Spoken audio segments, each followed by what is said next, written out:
Cerai ke bang, jai jai,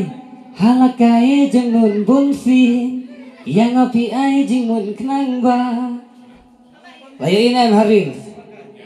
pasti sampai nama, sampai nak.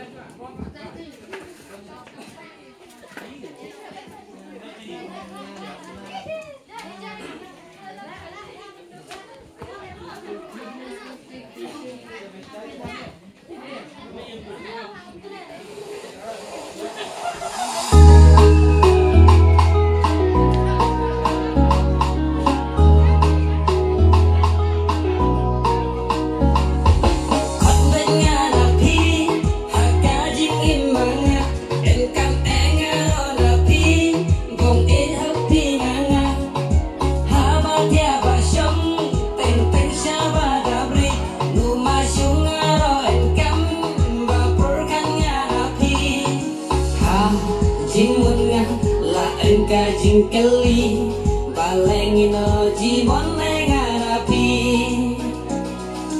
kang ia pitek ani jing jimari sekret ngahabayena durmapi mengira jangan api kajong jibak apa yang dia surok dalam baju buat cerah buat kelima na ajubak hidup pareng ngalayu borot ijan yang beler ngarok penting kadur piro pembiang kasojong piro kusok tanya dengan awal ngoboro-boro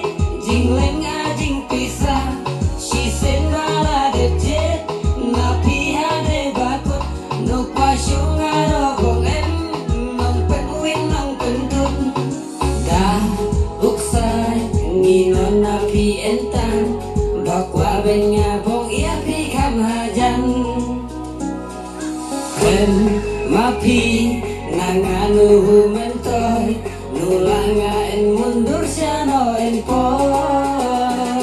kajingin nga napi numasyungaan batay nukwa habong labay nukwa habong lagay pangyalan nga di ijan katikman jawit ka umat nga hadin si spatusan asa dia masyaman kay baki bayoong nagaboy sama dia berde mapi yasnong kotben nga napi hakajing imanga engkang engaro napi